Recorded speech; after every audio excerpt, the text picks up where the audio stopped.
Hello, hi guys. Hope you're all well. Welcome to another class with me, Tom Harrop. I'm the founder of TJ Tutors. What we're going to be doing today is working on a planning task with mind maps. We're going to be building up our ability to use mind maps and different techniques for creative writing in order to get something in place so that when you have a task to work with for your creative writing, you've got something to kind of go off and you've got a bit of a kind of a plan in place. Okay, so the first thing we're going to do, guys, is we're going to think about, first of all, what do you remember about planning? Okay, so I'm going to just get you to work on a task first of all, just to kind of see what you can do, just to kind of get the cogs turning, get your mind working in a however way that you kind of like to plan.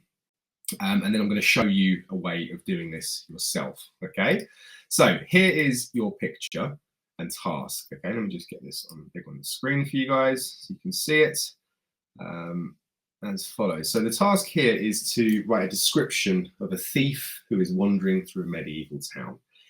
And the prompt is to ensure that you include lots of description and language techniques. Now, often when you have tasks to write with, you're not going to have a lovely picture like this to work with. But whilst we're prepping, whilst we're practicing, let's have some imagery so you can start to get those kind of creative juices flowing, if you will. Okay, so the first thing I want to get you guys to do is I'd like you to try and have a go at working for just a few minutes just to try and get some ideas on the page, see what you can think of, try and see if you can try and just get a few ideas and jot them down. And then obviously you can take a bit of time to kind of do that now. So I'm going to give you a few minutes just to start with that. Just try and do what you can. Try and do what you normally would do when it comes to a plan.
Okay, right. So hopefully you've got a few good ideas on the page. Now, what we are going to be obviously doing today is something probably a little bit different to what you normally are used to doing. But what we're going to go through next is something really, really important to remember. Okay, so breaking news, just using techniques isn't enough. Writing examples of similes, metaphors, alliteration, the five senses, this is probably what you've done just now. They're all really important, but vocabulary and techniques are not the only thing that you're going to need to plan effectively. Okay, we've got to ensure that we've got lots of ideas to write about, lots of techniques to include, and also an event or two to keep the reader interested. Okay, so with that, you need a structure to follow too. So what I'm going to get you to think about now is the following. Okay, I want you to create something like this on your page for me. Okay, so spend a little bit of time now just putting this on the page. Try and get probably a full A4 size page. Make it quite small. Put it in the middle of the page so you've got enough space to kind of start drawing around it. Okay, so that's the first thing I just want you to do, just for 1 minute. Okay.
Excellent. Right, now hopefully you've got that on the page. We're going to start off working on vocabulary. Okay, so you've got to branch out ideas in your vocabulary section. You want to make sure that you've got lots of ideas here. You want to be pushing and kind of thinking about words, phrases, adjectives, verbs, as much as you possibly can to kind of get those ideas on the page. Now, here are some words that you can start to use. Okay, so what I want you to try and do, I want you to try and aim for 20 words on that part of your mind map for vocabulary. I'm going to give you these. You can use these if you want to. Try and add some of your own as well, but we're just going to spend a little bit of time now just writing down some vocabulary ideas and branching them out.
Okay, so hopefully you've got some great ideas for your vocabulary now, some ideas that you can start to put and weave into sentences.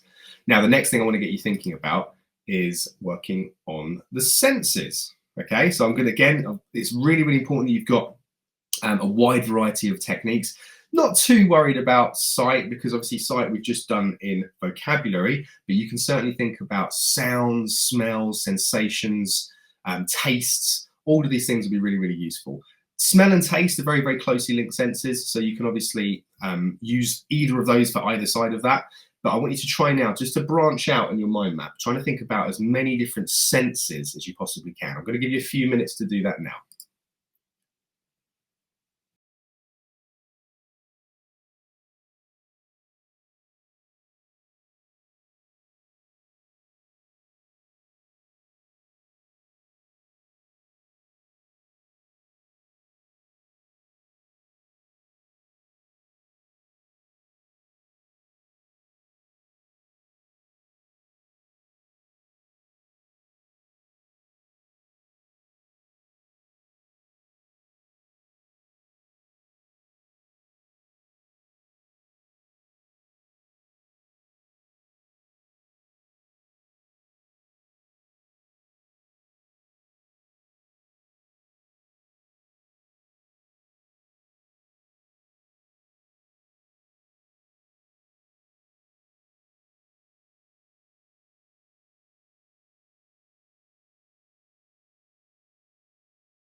Okay, so hopefully you've got a few interesting ideas, a few of the senses you can start to put into writing to make it as interesting as possible.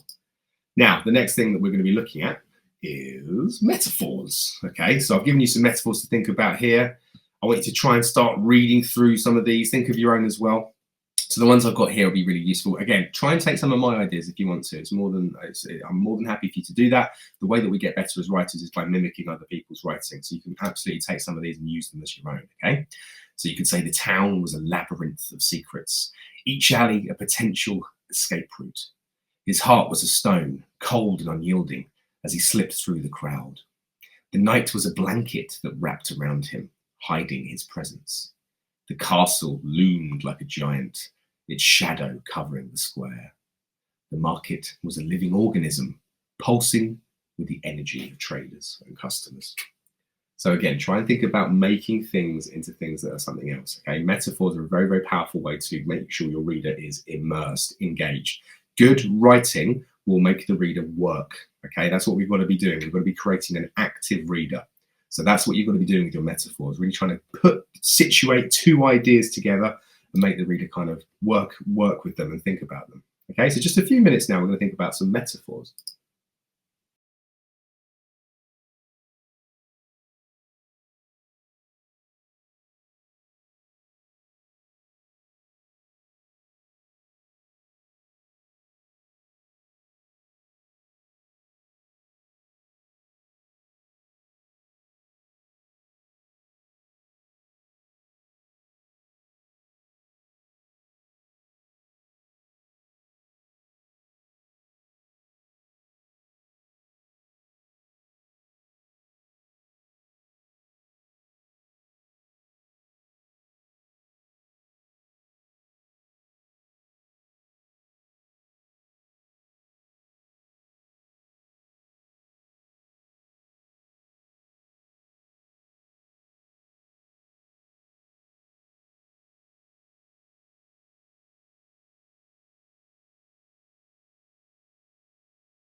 Okay, so hopefully you've got a few metaphors on your page now. The next thing I want to get you thinking about is working on personification. Okay, so again, I've got some great ideas here to get you thinking. The wind whispered secrets of the town's hidden paths. The old buildings leaned wearily, creaking with age and history. The lanterns blinked sleepily, barely illuminating the narrow streets. The town held its breath, as if aware of the thief's intentions. The cobblestones grumbled underfoot, as if protesting the weight of his footsteps. Okay, so again, take some of these if you want to. Try and personify elements. Try and make things come alive, okay?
Okay, hopefully we've got a few good ideas for personification. And again, more than happy for you to use some of these.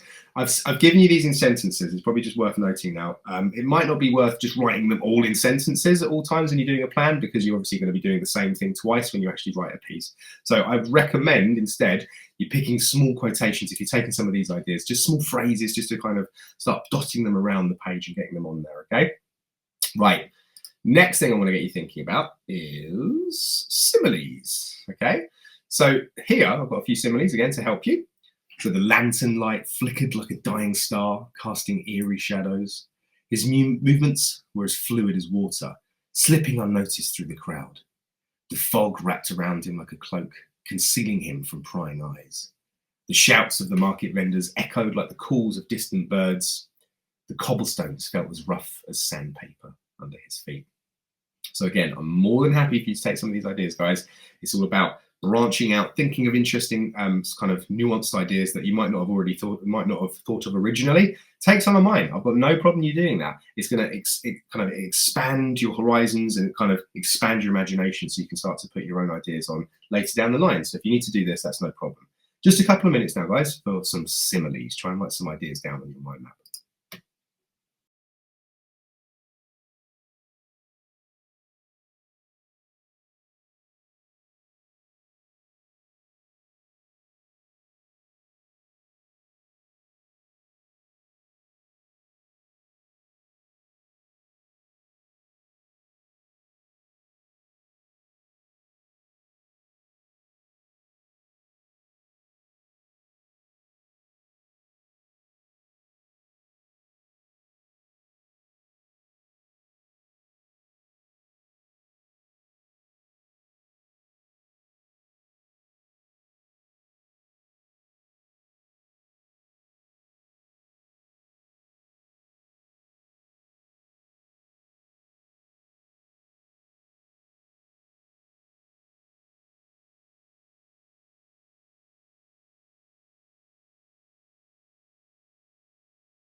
Okay, right. So the next thing is we've got thoughts and feelings. Okay, so obviously with a character, you need to have some of their thoughts, their feelings, their experiences. Okay, so I've just given you a few ideas to think about here. Maybe they're anticipating stealing something, anticipation of the heist.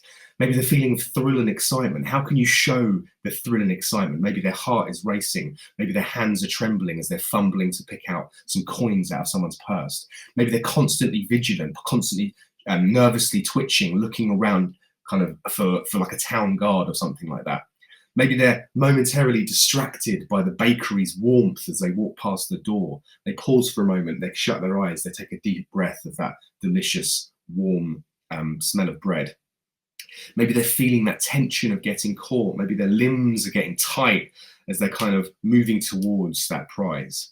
So try and think about for a minute, what are they thinking? What are they feeling? Try and show, not tell. And this is where obviously teachers are already telling you to show the ideas rather than tell. Don't just write down excited, show they're excited. Yeah. Don't just write down that they're nervous, show that they're kind of sweating profusely, that they're kind of teeth are chattering, that they're kind of shaking.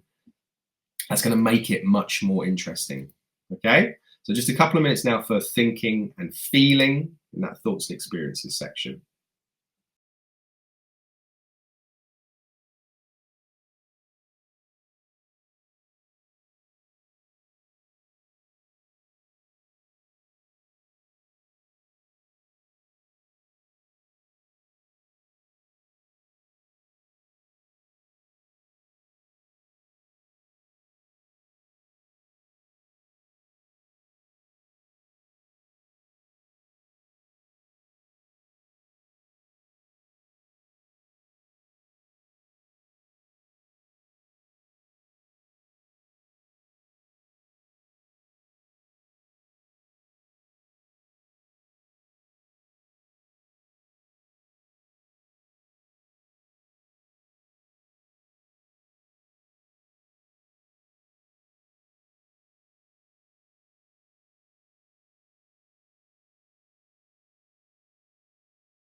Okay, hopefully you've got a few ideas there then, guys.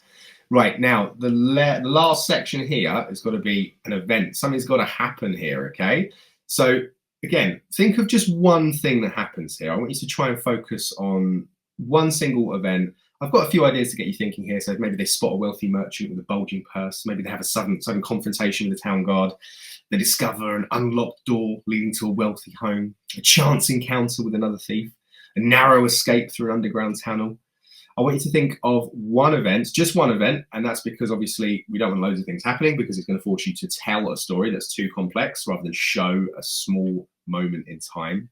But I want you to try and make sure that you are getting similes, some metaphors, some of the five senses, some alliteration, just a few ideas that you're going to be able to use as part of your piece of writing. But with a task like this, we've got to have an event that happens, okay? It can't just be kind of just a few descriptions. You're following this kind of person as they go along. Let's just have a little refresher of what the task is here, guys. Okay, so just a quick recap. You are writing a description of a thief who is wandering through a medieval town. You've got to have lots of description here. There's got to be something that happens here, okay? So let's spend a bit of time now, guys, working on getting, hang on one sec, getting some of your event ideas on the page. Hang on one sec. There we go. Cool. Okay, so one event. Again, take some of these. If you want to pick one of these, you can, just one. And I want you to try to now get as much as you can in terms of a simile, maybe a simile to describe how angry the guard is, maybe a metaphor to kind of to show kind of the red face. Yeah, the five senses, maybe they're barking, maybe they're stomping feet. Try and think about getting as much as you possibly can. Okay?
Okay, excuse me. Right, so guys, you've now got a lot of different things that you can probably hopefully write a description of a thief who's wandering through a medieval town.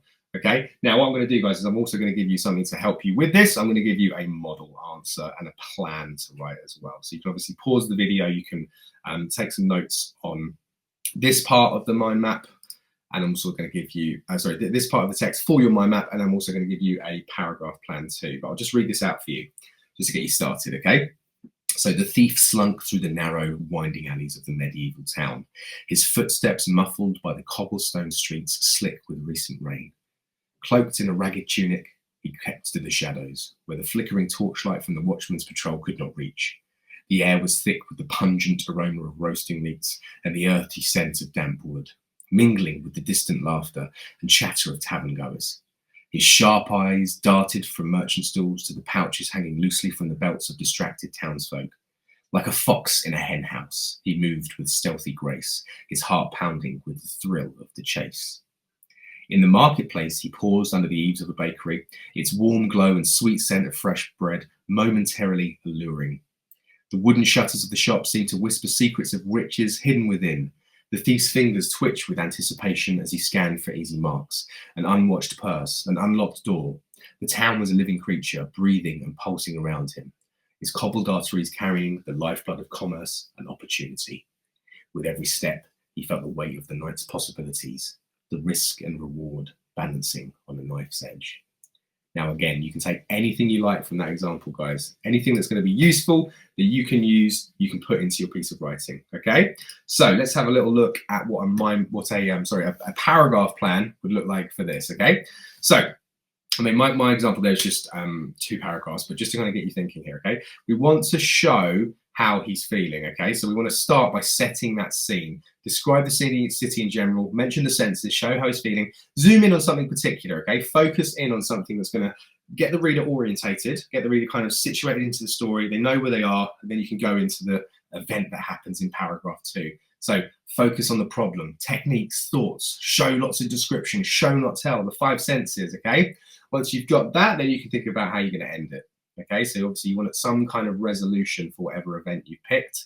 It can be a sad resolution. It doesn't mean it has to have a happy resolution. It just means it just resolves in some way. Okay, so there's lots of different ways you can do that. You can have a cliffhanger, a sad ending.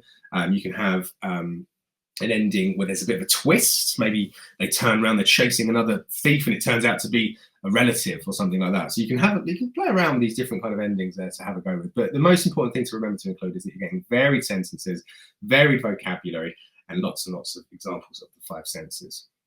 Okay, so hopefully that's going to set you up really, really nicely to be able to do this yourselves. You can focus on all those different kind of techniques and start practicing working with a mind map plan, the different tasks to work with. Hopefully that's been useful, guys, and I will see you next week for your next lesson.